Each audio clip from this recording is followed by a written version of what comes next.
الحمد للہ والصلاۃ علی اہلیہ اما بعد. حضرات گرامی قدر اور طلبہ عزیز، ہماری حاضری طلبہ عزیز سے استفادے کی غرض سے ہوئی تھی اور دن بھر استفادہ کیا. الحمدللہ طلبہ عزیز نے اچھے انداز میں اپنے پروگرام کو پیش کیا. اس کا مطلب یہ نہیں ہوا کہ یہ طلبہ آج ہی سے خطیب اور مقرر بن گئے، کسی بھی اسٹیج پر اور کسی بھی موضوع پر برجستہ بغیر سوچے سمجھے اچھے انداز میں بول سکتے ہیں اور مضمون کو سمجھا سکتے ہیں. نہ اس کی سند دی جا سکتی ہے، نہ یہ بات کہی جا سکتی ہے. مدارس میں یہ جو پروگرام منعقد کیے جاتے ہیں اور سالانہ انجمنوں کا جو اہتمام کیا جاتا ہے، اگر اس کا اتنا فائدہ حاصل ہو جائے کہ طلبہ عزیز کے دل و دماغ میں یہ بات اچھی طرح پیوست ہو جائے کہ گفتگو ایک ہنر اور فن ہے، بات موقع پر سمجھانا مؤثر انداز میں کہ سامنے والے کے دل اور دماغ میں بیٹھ جائے، یہ ایک ایسی ناگزیر ضرورت ہے کہ دنیا کے دوسرے افراد تو اس سے مستغنی ہو سکتے ہیں، لیکن مدارس کے طلبہ عزیز جو نبوت کی خلافت کے ذمہ دار ہیں، نبوت اور رسالت کے کام کو اپنے کاندھوں پر اٹھانے والے ہیں، وہ اس کام سے بالکل مستغنی نہیں ہو سکتے. انبیاء کرام علیہ السلام جو دنیا میں آئے، سب کے سب انبیاء کو اللہ پاک نے زبان و بیان کی اور تقریر و خطابت کی ایسی قوت اور ایسا ملکہ عطا کیا تھا کہ تقریر کرنے کے لیے کھڑے جب ہوتے تھے تو لوگوں کی دلوں کی دنیا بدل جایا کرتی تھی. صحیح مسلم کی ایک روایت ہے، حضرت عمر بن اخطب انصاری سے، وہ کہتے ہیں رسول اللہ صلی اللہ علیہ وسلم فجر بعد خطبہ کے لیے کھڑے ہوئے ممبر پر بیٹھے اور مغرب ہو گئی، نماز کے وقت کے لیے اترے، نماز پڑھائی اور دوبارہ ممبر پر بیٹھے. صبح سورج طلوع ہونے سے پہلے سے لے کر غروب ہونے کے وقت تک. یہ انبیاء کرام علیہ السلام کی خطابت اور ان کی زبان آوری کا حال تھا.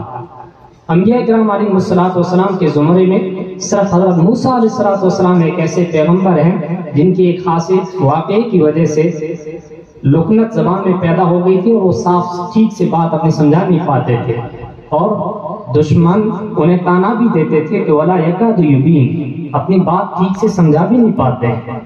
جب اللہ پاک نے انہیں حکم دیا کہ تم جاؤ فرعون کے پاس، اس نے سر ابھار رکھا ہے، اس کے سر میں خدائی کا سودا سما گیا ہے، ان کو جاؤ سمجھاؤ اور اس کی تذکیر کرو.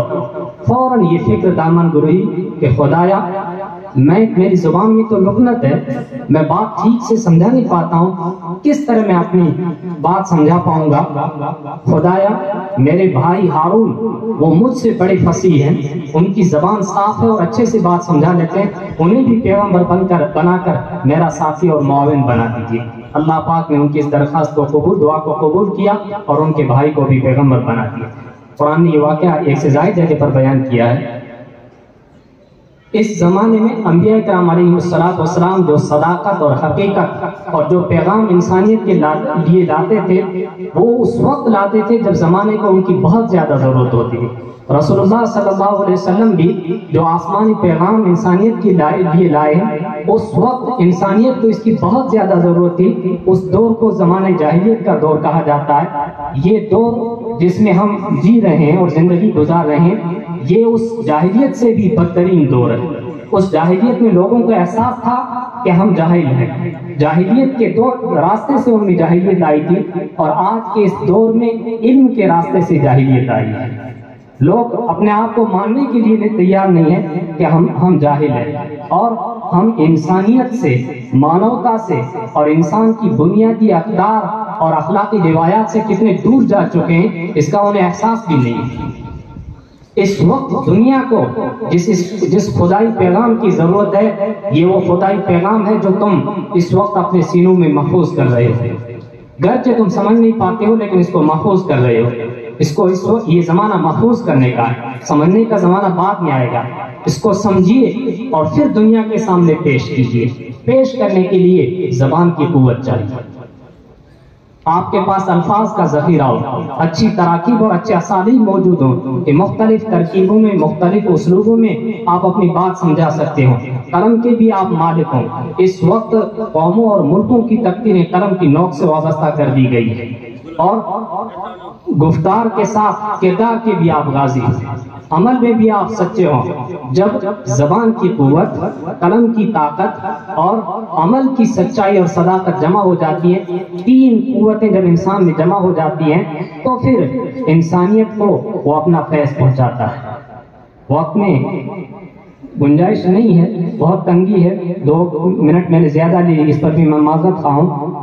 یہ غنچے جو آج چڑھتے ہیں، خدا کرے کہ یہ غنچے گل میں تبدیل ہوں اور گل سے گلشن میں تبدیل ہوں، اور ان کی مشک بیز ہواؤں سے ایک دنیا معطر ہو. اللہ پاک ہمیں قبول کرے. وآخر دعوانا الحمدللہ.